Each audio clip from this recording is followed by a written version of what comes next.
Allah di atas muka bumi mengerjakan fardu haji. Sampai di Makkah, Uwais yang memikul ibunya tawaf keliling Kaabah, melakukan kerja sa'i sepanjang di Makkah. Itulah Uwais masih memikul ibu di atas belakangnya. Hadirin hadirat sekalian, sehinggalah Uwais balik semula ke Yaman bersama-sama ibunya. Bayangkan berapa jauh masa yang digunakan, berapa lama masa yang digunakan, berapa jauh perjalanan jarak yang diambil. Coba kita bayangkan, coba kita renungkan. Adakah mungkin anak-anak kita hari ini boleh menjadi seperti mana Uwais Al-Qarni? Adakah mungkin generasi anak-anak yang akan menjadi pemuda, pemimpin pada masa akan datang boleh menjadi anak yang saleh, sesaleh Uwais Al-Qarni tadi? Ketika mana Uwais Al-Qarni sampai di rumahnya, alhamdulillah selesai ibu mengerjakan fardu haji. Lalu ibu Uwais Al-Qarni sekali lagi memanggil Uwais datang kemari. Ditanya kepada Uwais Al-Qarni, wahai Uwais, sepanjang kamu berada di Makkah, apa yang kamu minta kepada Allah? Apa yang kamu doakan kepada Allah? Cuba kamu bagi tahu ibu. Ibu nak dengar.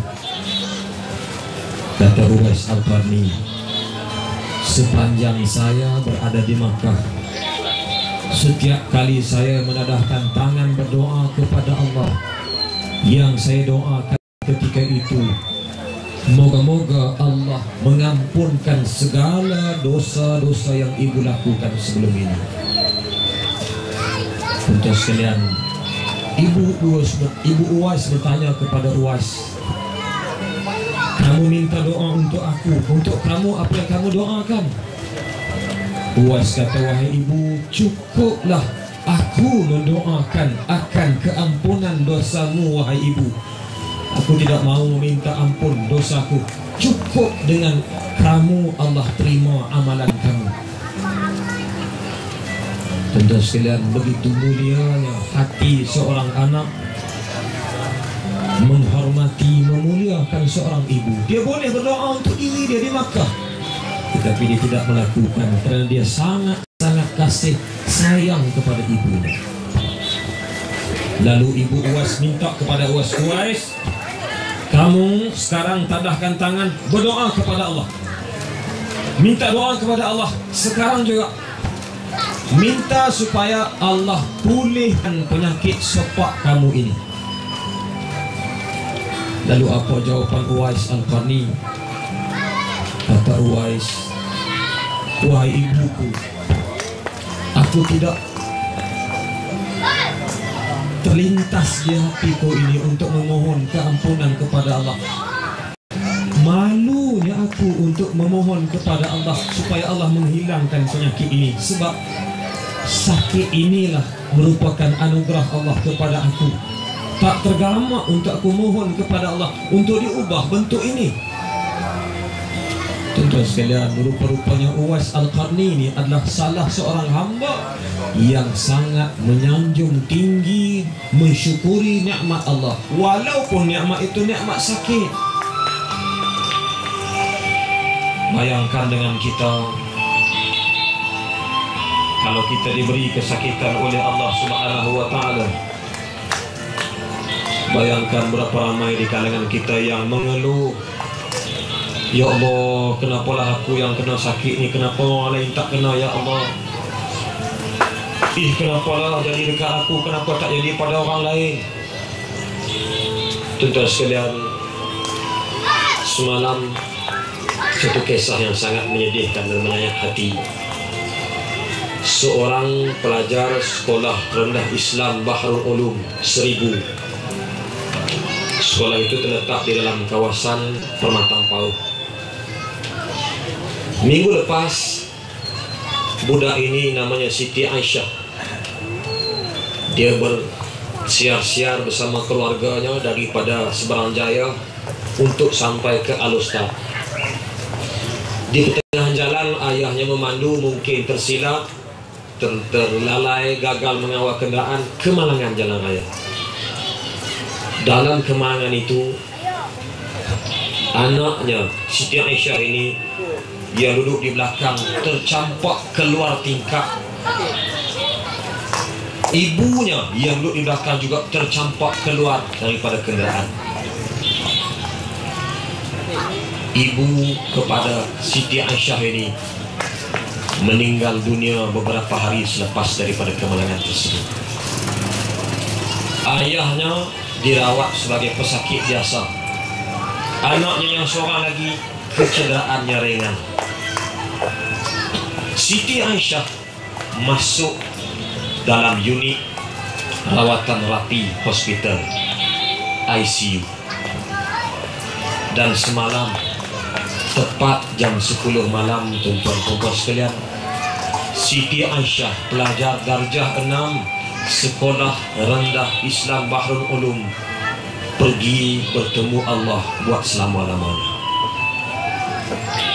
Tuan-tuan coba bayangkan kalau kita jadi seorang ayah, kita yang memandu kenderaan, kita yang gagal mengawal kenderaan, tiba-tiba kemalangan.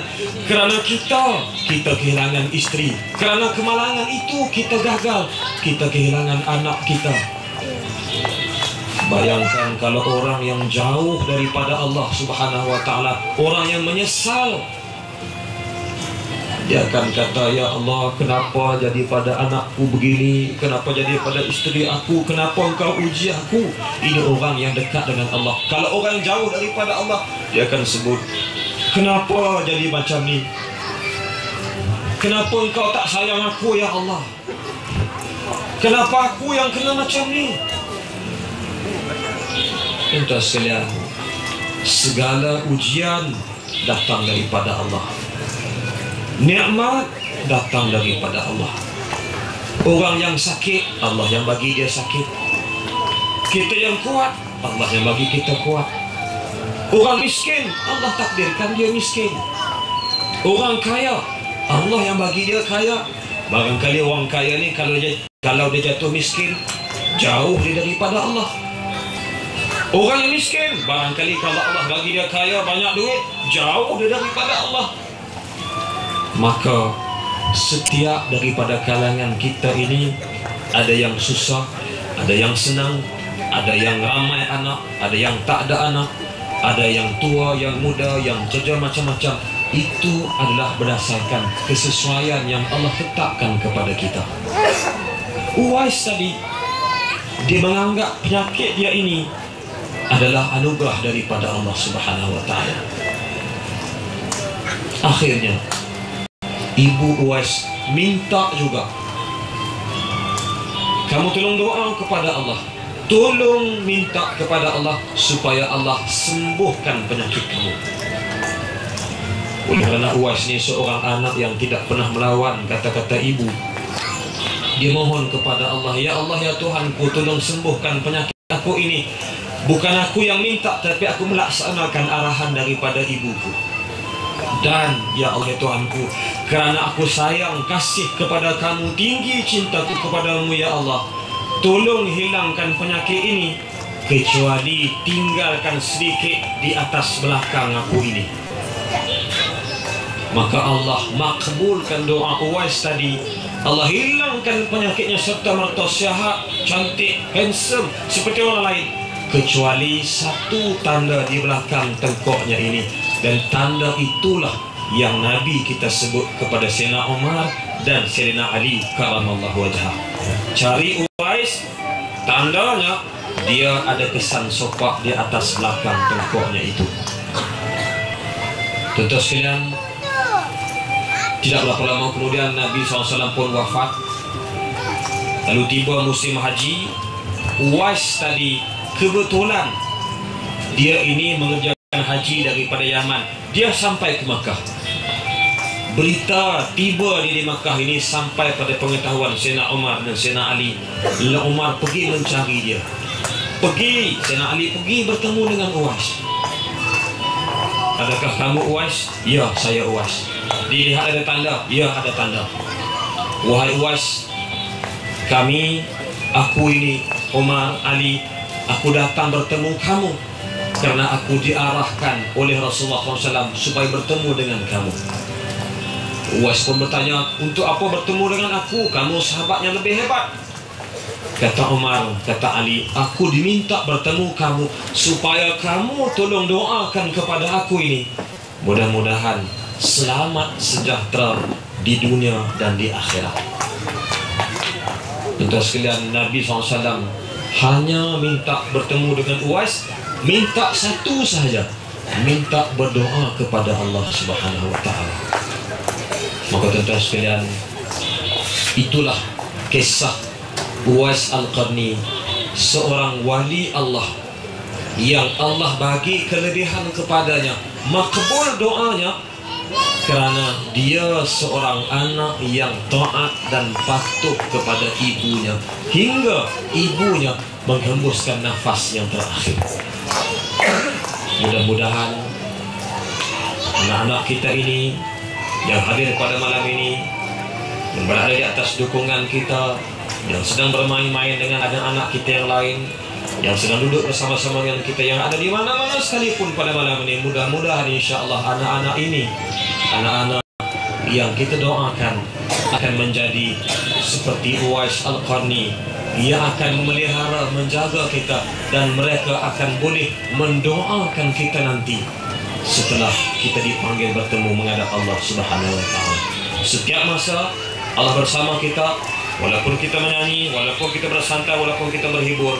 Mudah-mudahan insya-Allah santai ini, hiburan ini mendapat keberkatan dan pahala daripada Allah Subhanahu wa Ta'ala.